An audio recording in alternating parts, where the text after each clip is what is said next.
Hello guys, welcome back to my channel. কেমন আছো তোমরা সবাই? আশা করছি ভীষণ ভালো আছো। ভগবানের কাছে প্রার্থনা করি তোমরা সবসময় খুব ভালো থেকো। তো চলে এসে আজকে আরও একটা নতুন ব্লগ নিয়ে।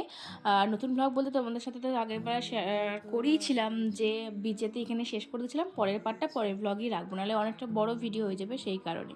তো দেখো, আমরা কিন্তু বিচ থেকে এসে একটুখানি ফ্রেশ হয়ে গেছিলাম, স্নান টান করে নিয়েছি।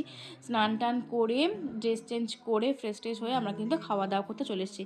কারণ বেজে গেছিলো প্রায় 3:30 4টের মতন বেজে গেছিলো, তখন আমরা লাঞ্চ করতে এসেছি। কি আর বলবো, আমরাই বাকি ছিলাম এই রিসর্টটার মধ্যে। তো খিদে পেয়ে গেছিলো প্রচণ্ড, বাট আমার শরীরটা ওই যে ভীষণ খারাপ ছিল। খাবার দেখলেই কেমন যেন একটা বমি বমি পাচ্ছিল।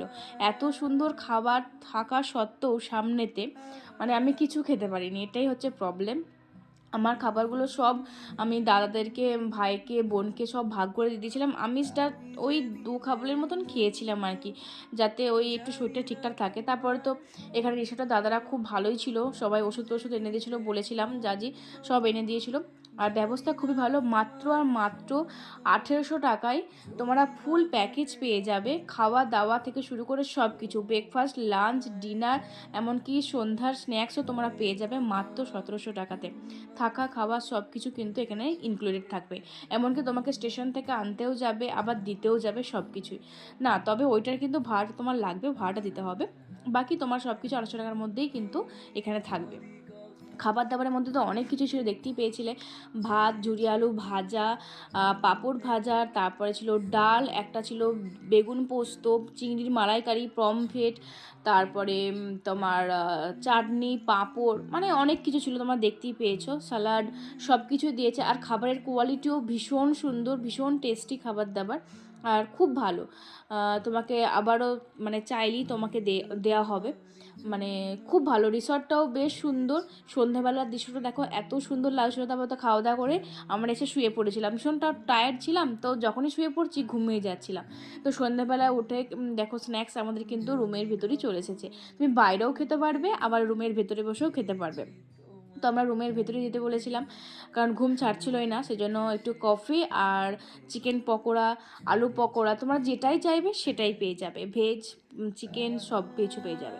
তো এখানে তো তারপরে একটুখানি খাওয়া দাওয়া করে ড্রেসটা একটুখানি চেঞ্জ করে নিয়ে বাইরেটাতে এলাম। ভীষণ একটা সুন্দর মিউজিক হচ্ছিলো, তারপরে আবহাওয়াটাও দারুণ ছিল, হাওয়া দিচ্ছিলো, ভীষণ ভালো লাগছিলো। দেখো কত সুন্দর না চারিদিকটা, খুব সুন্দর। রিসর্টটা খুবই সুন্দর। তবে একটা মিসিং ছিল, সেটা হচ্ছে যে তোমার পুল, সুইমিং পুলটা একটুখানি মিস করছিলাম। তবে ওটা হয়ে যাবে আশা করি তাড়াতাড়ি। তো রিসর্টটা খুবই ভালো। এখানে আরও হয়তো রিসর্ট আছে, আমি ঠিক জানি না, তবে ভাই এটাই দিকেছিল। এই রিসর্টটাও কিন্তু কম টাকার মধ্যে বাজেট ফ্রেন্ডলি, খুব ভালো রিসর্ট। সামনেই তোমরা পাইন বন পাবে, পাইন বন থেকে যেই তোমরা সমুদ্রে যেতে পারবে। আমরা এতটা টায়ার্ড হয়ে গেছিলাম যে সানসেটটা দেখবো, সেটা আমরা যেতে পারিনি, ভীষণ আফসোস হচ্ছিল, বাট কিছু করার নেই, শরীরটা আগে। তো তারপরে এখানে এসে একটুখানি বসেছিলাম, গল্প টল্প Thousand করছিলাম সবার years সাথে। later. তারপরে তো বিকেলবেলা ওই সন্ধ্যাবেলাতে একটু গল্প টল্প করলাম, বাইরে এসে নাচা গানা করছিলাম, ভীষণ সুন্দর একটা মিউজিক বাজছিল, পুরো একদম গম গম করছিল ব্যাপারটা, সবাই ছিল, বেশ ভালো লাগছিল। তারপরে দেখো রাতের ডিনার কিন্তু টাইম হয়ে গেছে। আজকের ব্লগটা শুধু ওই খাবার দাবার, তারপর তোমাদের সব ডিটেলস অনেকেই জানতে চাইছিলে, তাই জানিয়ে দিলাম।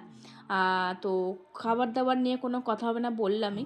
রাতের ডিনারটাও তোমাদের সাথে শেয়ার করব, কী কী দিচ্ছে না দিচ্ছে। তোমরা কিন্তু বাইরে বসেও এই ওয়েদারের মধ্যে মজা নিতে পারো, খেতে পারো। আবার রেস্টুরেন্টও আছে, তোমরা যেটা দুপুরবেলা দেখলে লাঞ্চ করলাম যেখানে, সেখানেও যেও কিন্তু খেতে পারো। আর রান্নার জায়গাটাও কিন্তু বেশ পরিষ্কার, ভীষণ পরিষ্কার, কোনো রকম নোংরা টোংরা কোনো ব্যাপার নেই, বেশ ভালো জায়গাটা। আমার তো বেশ পছন্দ হয়েছে। 1800 টাকা এখনকার দিনে কি আর হয় বলো তো, তবে পার হেড 1800 টাকা করে কিন্তু।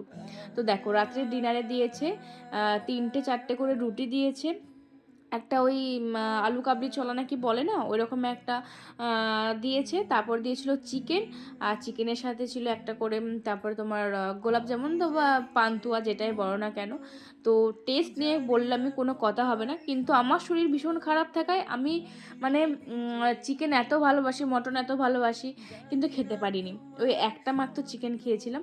তোমাদেরকে কিন্তু চিকেন রিপিট করবে আবারও, কিন্তু তুমি নিতেও পারো বা নাও নিতে পারো। আমি তো নিয়েই নি, খেতেই পারিনি, দাদারা ভাইরা সব নিয়েছিল। আর ভাইয়ের যেহেতু চিকেন খাওয়া চলবে না, তো ওর জন্য পনির ছিল। তো ওটাও তাই, পনিরটাও আমি ভীষণ খেতে ভালোবাসি, কিন্তু সেদিন আমি একটা পনির পর্যন্ত খাইনি। মানে বললাম না আমার শরীরটা কী হয়ে গেছিলো, অথচ আমি খেতে এত ভালোবাসি। বাড়িতে থাকলে বেশ খাই, কিন্তু কোথাও গেলে আমি আর খেতে পারি না। কোনো বিয়েবাড়িতেই কি কোথাও গেলে, মানে যে কোনো অনুষ্ঠানে মনে হয় যেন খাবো, কিন্তু যে খেতে পারি না, এই হচ্ছে ব্যাপার। তো যাই হোক, আজকে ব্লগটা এই পর্যন্ত। কেমন লাগলো অবশ্যই জানাবে, ভালো লাগলে লাইক কমেন্ট শেয়ার করে দিও। বাই।